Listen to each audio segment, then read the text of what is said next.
사랑의 아버지 하나님, 오늘도 우리에게 새로운 호흡을 주시고 그 첫 호흡으로 하나님께 예배하게 하시니 감사합니다. 하루를 시작하며 하나님께 예배했으니 하루를 마무리할 때는 하나님께 감사하는 이 하루 되게 하여 주옵소서. 하나님, 진심으로 하나님을 예배하기를 원합니다. 그저 습관처럼 드리는 예배가 되지 않게 하여 주시고 이 시간 우리의 온 마음과 정성을 다해 드리는, 그래서 기쁨으로 말씀을 받고 그 말씀대로 살아내는 예배가 되게 하여 주옵소서. 사랑 많으신 예수님의 이름으로 기도합니다. 아멘. 찬송가 521장 함께 찬양하시겠습니다.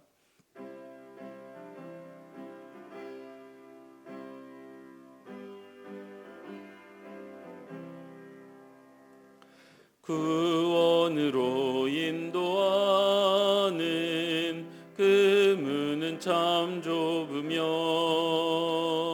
생명으로 인도하는 그 길은 참 험하니 우리 몸에 지워 있는 그 더러운 죄짐을 하나 없이 벗어놓고 힘써서 들어갑시다. 구원으로 인도하는 그 좁은 문 들어가 영생으로 인도하는 그 생명길 갑시다. 구원의 문 열렸으니 주의 공로 힘입어 주저 말고 들어가서 생명길로 갑시다. 구원의 문 닫힌 후엔 들어가고 싶으나 한 번 닫힌 구원의 문 또 열려지지 않으리. 구원으로 인도하는 그 좁은 문 들어가 영생으로 인도하는 그 생명길 갑시다. 아멘. 이 시간 이형재 권사님 기도 인도해 주시겠습니다. 저희들을 항상 사랑해 주시는 아버지, 오늘 하루를 허락하시고 이 아침 저희들을 교회로 불러주셔서 복된 발걸음이 되게 하신 아버지 감사합니다. 아멘. 자비로우신 하나님, 하나님의 뜻대로 산다 하면서도 그렇지 못했습니다. 입술로는 주님을 사랑한다 하면서도 행위로는 그렇지 못할 때가 많았습니다. 자비의 주님, 저희들의 모든 죄를 용서하여 주시옵소서. 아멘. 십자가의 보혈로 모든 죄를 씻어 주시옵소서. 아멘. 우리 교회가 주님 안에서 더욱 부흥하길 원합니다. 아버지. 모든 성도들이 하나님을 의지하고 신뢰하며 아멘. 거룩한 백성으로서 삶을 온전히 살아가게 하옵소서. 아멘. 지역 속에서도 빛과 소금의 역할을 잘 감당하게 하시고 아멘. 주님을 알지 못한 이들에게 생명의 복음을 증거하게 하옵소서. 아멘. 주님의 몸된 교회를 위하여 세워진 기관들이 든든히 자신의 사역을 잘 감당하게 하소서. 아멘. 특별히 교육교수를 위하여 기도합니다. 여름 성경 학교와 수련회, 해외 선교 모든 것이 주님의 은혜로 잘 마치게 하신 아버지 감사합니다. 아멘. 복음이 뿌려진 곳곳마다 100배의 결실이 있게 하여 주옵소서. 아멘. 강하고 담대한 믿음으로 성장하게 하옵소서. 아멘. 하나님이 세우시는 사람들이 되게 하옵소서. 아멘. 아이들의 바른 가치관으로 잘 자라 세상이 보탬이 되며 그리스도의 영향력을 끼치며 살아가는 성도들 되게 하여 주시옵소서. 아멘. 환우들을 위하여 기도합니다. 간절히 기도할 때에 아멘. 응답하사 고통에서 벗어나는 역사로 있게 하여 주옵소서. 아멘. 어떤 상황 속에서도 하나님을 온전히 신뢰하며 아멘. 모든 것을 주님께 의탁할 수 있는 담대한 믿음 허락하여 주옵소서. 아멘. 고난 중에도 감사하는 마음을 잃지 않게 하여 주옵소서. 오늘도 우리에게 허락하신 말씀으로 힘을 얻어 하루를 살아가고자 합니다. 말씀을 전하시는 이승철 목사님, 성령 충만케 하셔서 전하실 때 저희들의 마음밭에 새기게 하셔서 오늘 하루도 승리하는 하루 되게 하옵소서. 입술의 말과 마음의 묵상까지 연락해 주시는 예수님의 이름으로 기도드립니다. 아멘. 오늘 함께 살필 하나님의 말씀은 스가랴 7장 1절에서 14절의 말씀입니다. 한 절씩 교독하시고 마지막 절은 합독하겠습니다. 다리오 왕 제4년 아홉째 달 곧 기술레월 4일에 여호와의 말씀이 스가랴에게 임하니라. 그때에 베델 사람이 사라셀과 레겜멜렉과 그의 부하들을 보내어 여호와께 은혜를 구하고 만군의 여호와의 전에 있는 제사장들과 선지자들에게 물어 이르되 내가 여러 해 동안 행한 대로 5월 중에 울며 근신하리이까 하매 만군의 여호와의 말씀이 내게 임하여 이르시되 온 땅의 백성과 제사장들에게 이르라. 너희가 70년 동안 다섯째 달과 일곱째 달에 금식하고 애통하였거니와 그 금식이 나를 위하여 한 것이냐. 너희가 먹고 마실 때에 그것은 너희를 위하여 먹고 너희를 위하여 마시는 것이 아니냐. 예루살렘과 사면 성읍의 백성이 평온히 거주하며 남방과 평원에 사람이 거주할 때에 여호와가 옛 선지자들을 통하여 외친 말씀이 있지 않느냐 하시니라. 여호와의 말씀이 스가랴에게 임하여 이르시되 만군의 여호와가 이같이 말하여 이르시기를 너희는 진실한 재판을 행하며 서로 인애와 긍휼을 베풀며 과부와 고아와 나그네와 궁핍한 자를 압제하지 말며 서로 해하려고 마음에 도모하지 말라 하였으나 그들이 듣기를 싫어하여 등을 돌리며 듣지 아니하려고 귀를 막으며 그 마음을 금강석 같게 하여 율법과 만군의 여호와가 그의 영으로 옛 선지자들을 통하여 전한 말을 듣지 아니하므로 큰 진노가 만군의 여호와께로부터 나왔도다.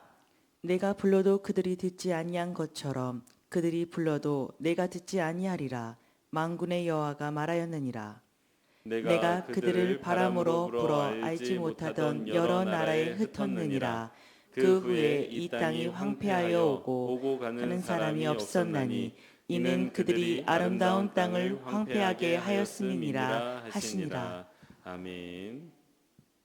매일 기도에 오신 여러분 환영합니다. 하루의 시작을 예배와 기도로 시작하시는 저와 여러분에게 하나님께서 인도해 주시고 또 하나님께서 은혜 베풀어 주시기를 소원합니다. 오늘 함께 살필 하나님의 말씀은 5절 말씀입니다. 함께 합독하도록 하겠습니다. 너는 이 땅의 온 백성과 제사장에게 이렇게 말하여라. 너희가 지난 70년 동안 다섯째 달과 일곱째 달에 금식하며 애곡하기는 하였으나 너희가 진정 나를 생각하여서 금식한 적이 있느냐. 아멘. 첫 번째 기도 제목입니다. 하나님께서 책망하시는 형식적인 신앙생활이 아니라 하나님께서 기뻐하시는 살아있는 신앙생활을 하는 성도 되게 하옵소서. 다시요. 같이 한번 읽겠습니다. 하나님께서 책망하시는 형식적인 신앙생활이 아니라 하나님께서 기뻐하시는 살아있는 신앙생활을 하는 성도 되게 하옵소서. 아멘. BC 587년입니다. BC 587년이면 지금부터 한 2600년 전쯤 되는데 참 오래 전이죠. 아주 옛날입니다. 그때 예루살렘이 바벨론 군대에 의해서 멸망당했습니다. 이제 멸망하고 예루살렘이 다 무너지고 그 땅에 살던 백성들은 이제 바벨론으로 포로로 끌려갔습니다. 여러분 잘 아시는 내용이에요. 근데 그 바벨론에 끌려간 백성들이 그때부터 고민을 시작한 것입니다. 이 나라가 망해버렸는데 우리가 이 나라가 망한 상황에서 무엇을 할 수 있을까? 뭐 사실 무기력하잖아요. 그 나라에서 정말 멀리 떨어진 나라에 끌려와서 살고 있으니. 그래서 그들이 결정한 게 금식입니다. 이 1년에 2번 금식을 하면서 우리가 왜 망했는지를 잊지 말고 기억하면서 하나님께 회개함으로 이 역사적으로 어려운 시절을 이겨내 보자라고 결단을 하게 됩니다. 그래서 민족이 5월과 7월에 2번 하나님 앞에 금식을 했다라고 기록이 남아져 있습니다. 이게 성경에 남아 있는 기록이 아니고요. 미슈나라는 문건에 보면 이 이스라엘 백성이 5월 9일을 딱 정해서 금식을 했다라는 것과 7월에 금식을 했다는 게 남아 있는데 왜 5월과 7월이었냐면요. 예루살렘이 바벨론 군대에 의해서 이렇게 무너졌던 날이 5월입니다. 그리고 그것이 9일입니다. 그래서 5월 9일에 금식을 했고, 그럼 왜 7월이냐? 그 예루살렘이 무너진 이후에 바벨론 군대가 총독으로 세워놓은 사람이 있었습니다. 그다리아라는 사람이에요. 근데 얼마 지나지 않아서 이 이스마엘이라는 사람에 의해 암살당하게 됩니다. 그래서 그 그다리아 총독이 암살당하면서 이스라엘의 재건이 완전히 실패로 돌아가게 되는 사건이 있었거든요. 근데 그 그다리아가 죽었던 때가 7월입니다. 그래서 이스라엘이 무너졌던 날과 재건의 소망이 사라진 날을 5월과 7월인데 이 날을 특정하여서 금식하면서 그 역사를 기억하려고 했던 것입니다. 그러니까 역사를 기억하면서 같은 역사를 반복하지 말아야 되겠다라는 다짐을 하게 된 것이죠. 우리나라에서도 그 신채호 선생님께서 역사를 잊은 민족은 미래가 없다라는 말을 남기셨는데 이 말에 비추어서 이스라엘 백성들의 태도를 생각해 보면 여러분 참 훌륭한 태도 아닙니까? 그래도 나라가 망했는데 뭐 나라가 어떻게 되든지 이렇게 뭐 신경 쓰지 않는 게 아니라 그래도 과거에 무엇을 잘못했고 무엇을 바로잡아야 되는지 잊지 않기 위해서 이러한 금식들을 정해두고 했다는 것에 의해서는 것을 보면 참 훌륭하지 않나라는 생각을 하게 됩니다. 그러다가 세월이 흘렀습니다. 이 예루살렘이 망한 이후로 70년의 시간이 지났습니다. 그리고 바벨론의 포로로 끌려갔던 사람들 가운데 이제 예루살렘으로 돌아오는 사람들이 생기기 시작한 것입니다. 그러니까 그 지나가 70년 전에 아팠던 역사가 어느 정도 회복됐다라고 여겼던 것 같아요. 그래서 오늘 본문 3절 말씀을 보면 어떤 특정한 사람들이 스가랴에게 사람을 보내서 묻고 있습니다. 우리 계속해서 5월 달에 금식해야 됩니까? 그러니까 이 5월 달에 금식했던 이유가 그 나라가 망한 때문인데 이제 조금씩 회복되고 있는 것 같으니까 하나님 계속해야 됩니까? 마치 이것과 같아요. 뭔가 특정한 기도 제목이 있어가지고 하나님 앞에 간절한 마음에 또 다급한 마음에 나와서 기도를 하고 있었는데 기도가 응답이 된 겁니다. 그래서 우리 마음에 그런 생각 들 때 있죠. 이거 기도 계속 해야 되나? 네, 그런 것과 지금 비슷한 것처럼 보여집니다. 그래서 물었어요. 기도 계속 해야 되냐고, 금식 계속 해야 되냐고, 계속 애통해야 되냐고 물었더니 이제 5절에 하나님이 답을 하시는데 되물으세요. 반문하세요. 니들이 지금까지 금식을 해오고 애통해 왔는데 그게 정말 나를 위한 게 맞느냐? 괜히 물었다가 지금 혼나고 있는 상황입니다. 6절의 말씀을 보면 너희를 위하여 먹고 마셨던 것 아니냐라고 묻고 계세요. 그래서 5절과 6절 말씀을 보면 너희들이 지금까지 금식을 해온 것은 맞으나 그게 정말 나를 위한 것이 맞느냐? 너희를 위한 것 아니었느냐라고 하나님께서 묻고 계시는 겁니다. 괜히 물었지요. 왜 하나님께서 이렇게 말씀을 하셨을까요? 오늘 본문 말씀을 쭉 읽어보면 그들이 금식은 하고 하나님 앞에 애통하기는 하는데 그에 걸맞는 인생을 살아내지 못했기 때문입니다. 그러니까 너희가 금식은 하지만 그 금식에 합당한 인생을 살아가지 못하면 그게 진정한 금식이 아니라고 하나님께서 오늘 말씀해주고 계세요. 그 뒤에 이제 인애와 긍휼 이런 이야기가 나온 게 그 이유입니다. 그러니까 핵심을 보면 너희가 금식은 하지만 그 금식 가운데 너희의 마음과 진정성이 빠져 있다라는 이야기를 하고 계십니다. 그러면 그 금식이 어떻게 됩니까? 형식적인 금식이 되는 거예요.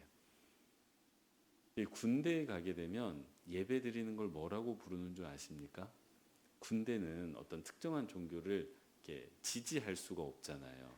그러다 보니까 모든 종교 뭐 기독교, 불교, 천주교에서 드려지는 예배나 법회를 뭐라고 말하냐면 종교 행사라고 말합니다. 종교 행사 간다라고 보고를 해요. 실제로 예배라고 말하지 않습니다. 법회라고 말하지 않아요. 미사라고 말하지 않습니다. 그 이제 종교색이 들어간다라고 보는 거죠. 근데 우리가 드리는 예배 가운데 이 마음이 빠지면 이게 종교 행위가 됩니다. 하나님이 지금 말씀하시는 게 바로 이것입니다. 너희가 드렸던 예배가 정말 나를 위한 예배가 맞냐? 너희들을 위한 그냥 종교 행위가 아니냐라고 묻고 계시는 것입니다. 사랑하는 성도 여러분, 저는 어제 이 말씀을 묵상하는데 제가 참 찔렸습니다. 내가 드리는 예배는 하나님을 위한 예배가 맞나? 내가 하고 있는 이 목회가 하나님을 위한 목회가 맞나? 점검해 보지 않을 수가 없었습니다. 내가 드리는 예배 안에 내가 정말 하나님을 사모하고 간절히 바라는 마음을 담아서 예배를 인도하고 예배를 드리고 있나? 그렇다라고 말하기가 어렵더라고요. 내가 너를 목회의 현장으로 보낼 때 주셨던 마음이 있거든요. 주셨던 말씀이 있거든요. 그거 잘 지켜내고 있느냐? 여전히 그 마음과 그 사랑과 그 헌신된 마음으로 목회를 하고 있느냐? 이 말씀을 묵상하는데 그렇게 물으시더라고요.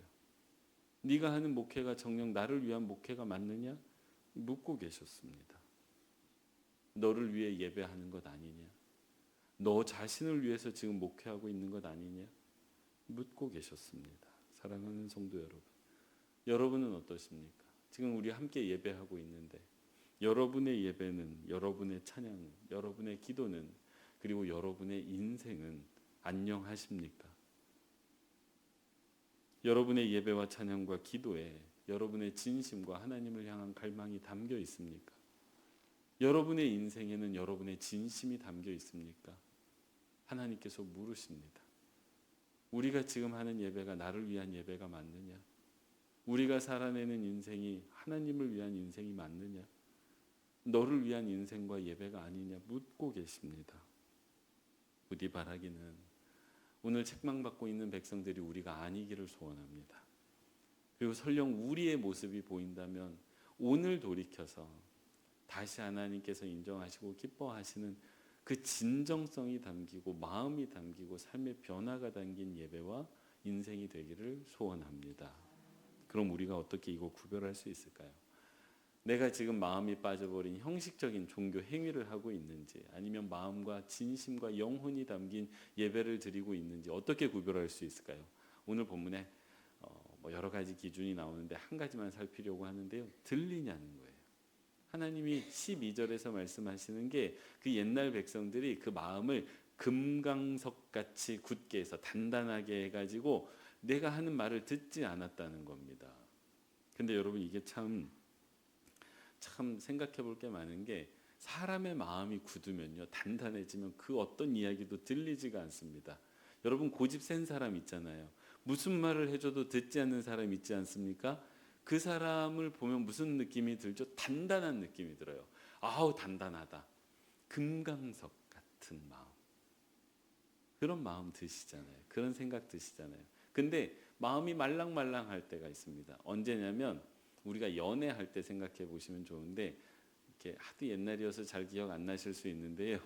좋아하는 사람이 생기잖아요. 사랑하는 사람이 생기잖아요. 그 사람 이야기는 진짜 잘 들립니다. 그 사람이 옆에 있는 줄 몰랐는데 그 사람 목소리가 탁 들리는 거예요. 좋아하면 그렇게 됩니다. 그리고 그 사람이 이야기를 듣다 보면 그 사람의 마음은 얼마나 잘 이해가 되는지 몰라요. 얼마나 깊이 공감이 되는지 모릅니다. 좋아하면 그렇게 돼요. 마음이 부드러우면 그렇게 됩니다. 마음이 부드러우면요, 정말 이야기가 잘 들립니다. 근데 마음이 굳기 시작하면 제일 먼저 나타나는 현상이 잘 안 들리는 거예요. 그 사람의 이야기가 잘 안 들립니다. 그러다가 금강석처럼 굳어지면 아예 관심이 없어집니다. 여러분 이게 부부 사이가 멀어지잖아요. 그러면 확인해 보시면 돼요. 내가 요즘 내 가족이 뭐 자녀가 됐든 남편이 됐든 아내가 됐든 요즘 무슨 마음과 무슨 생각으로 살고 있는지 알고 있다. 그러면 마음이 말랑말랑한 거예요. 근데 그렇지 않을까라고 추측하고 있다. 이거 조금 단단해진 마음입니다. 아예 관심이 없다. 금강석이에요. 가족 간에도 마음이 어떠한지를 확인해 보시려면 내가 얼마나 저 사람, 그러니까 남편이라고 다 아는 거 아닙니다. 아내라고 다 아는 거 아니에요. 요즘 어떻게 살고 있는지 이야기가 들리는가? 그 사람이 나에게 말을 하고 있는지를 확인해 보시면 돼요. 그러면 우리의 마음이 어떠한지를 확인해 볼 수가 있습니다. 반대로 마음이 단단해져 있구나라고 생각이 되시면 이거 어떻게 푸냐면요, 들으시면 돼요. 들으면 이게 용해제처럼 풀어줍니다. 왜냐하면 듣다 보면 이해가 되거든요. 듣다 보면 그랬구나, 이거 내가 잘못 생각했네, 아이고 내가 몰랐네, 좀 미안한 마음도 들면서 마음이 풀어지게 돼 있습니다.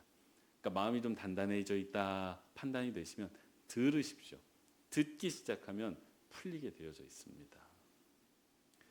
이와 같습니다. 우리의 마음이 굳으면요, 성도의 마음이 금강석처럼 굳어지면 제일 먼저 안 들리는 것 말씀입니다. 하나님의 말씀이 진짜 안 들려요. 예배를 드리고 왔는데 오늘 본문이 뭐였지? 담임 목사님 무슨 얘기했지? 오늘 설교 내용이 뭐였지? 하나도 안 들립니다. 머릿속에 다른 생각으로 가득 차요. 마음이 굳었기 때문입니다. 찬양을 부르는데요, 찬양이 하나도 마음에 들리지가 않아요. 무슨 가사인지 그 의미와 뜻과 은혜가 전달되지 않습니다. 기도도 마찬가지. 기도가 안 나올 뿐만 아니라 기도를 하는데 내 기도 소리가 귀에 안 들립니다. 안 들려요. 마음이 굳으면 안 들립니다. 목회자의 마음이 굳으면 어떻게 되는 줄 아십니까? 이거 알려주면 안 되는 건데, 일단 말씀이 안 들리는 건 똑같고요. 제일 분명한 징표가 성도의 소리가 안 들립니다. 성도의 이야기가 안 들려요. 성도님이 어떻게 살고 있는지, 어디에서 힘들어하고 어디에서 아파하고 있는지 안 들립니다. 관심도 없어요. 그 목회자의 마음이 굳으면 그렇게 됩니다. 사랑하는 성도 여러분, 마음이 굳으면 들리지 않고, 들리지 않으면 우리의 예배와 인생이 형식적으로 변하게 됩니다. 오늘 하나님께서는 말씀을 통해 우리에게 묻고 계십니다. 너희의 마음이 어떠하냐? 너희의 귀가 어떠하냐? 마음은 부드럽고 들리고 있느냐? 잘 들리고 있느냐? 묻고 계십니다. 혹시 나의 목소리가 들리지 않는다면, 하나님의 목소리가 들리지 않고, 가족의 목소리가 들리지 않고, 내 주변 이웃들과 직장 동료의 소리가 들리지 않는다면 하나님께서 우리에게 또 물으십니다. 그게 나를 위한 게 맞느냐? 부디 바라기는요, 부디 바라기는 마음을 부드럽게 하시는 저와 여러분 되시기 바랍니다. 그래서 잘 들으시는 저와 여러분 되시기 바랍니다. 그렇게 잘 들으시면요, 풍성해집니다. 인생이. 하나님의 말씀이 들리니까 풍성하고요, 가족의 이야기가 들리니까 풍성하고요, 내 주변 사람의 이야기가 들리니까 풍성해집니다. 풍성한 인생 살아가시기를 소원합니다. 마음이 딱딱하고 들리지 않으면 상대적으로 빈약해집니다. 어떤 인생 살아가시겠습니까? 마음을 부드럽게 하고 말씀과 사람의 인생 이야기를 들음으로 풍성하고 사랑이 넘치는 인생 살아가시는 모든 빛과 소금교회 성도님들 되시기 바랍니다. 기도하겠습니다. 사랑의 아버지 하나님, 오늘도 우리에게 말씀해 주시니 감사합니다. 주신 말씀 기억하게 하셔서 살아있는 예배자, 살아있는 인생 살아가는 우리 모두 되게 하여 주옵소서. 하나님의 말씀을 듣기 위해 애쓰게 하시고, 사랑하는 가족과 내 주변 사람들의 이야기도 들으려 애쓰게 하여 주옵소서. 그래서 그 들려진 이야기와 말씀으로 부드러운 마음을 가지고 부드러운 풍성한 인생을 살아가는 우리 모두가 되게 하여 주옵소서. 하나님, 교회가 가을 사역을 준비하고 있습니다. 지혜 주시고 또 사람 주시고 또 물질도 허락하여 주셔서 그 사역들을 통해 주님을 기쁘게 하고 사람을 세우는 교회가 되게 하여 주옵소서. 하나님, 이 시간 특별히 환우들을 위해서 기도합니다. 그들이 지치지 않게 하여 주시고 그들의 손을 붙잡아 주시고, 무엇보다도 하나님의 치유의 능력을 하나님 그들의 영혼과 삶과 육체 가운데 허락하여 주셔서 그들의 육체가 회복될 때 그들의 마음과 영혼도 회복되고, 그의 회복을 통해 우리 공동체도 함께 은혜를 나누며 회복하는 그 놀라운 은혜가 가득하게 하여 주옵소서. 하나님의 백성들이 가지고 나온 기도의 제목들이 있습니다.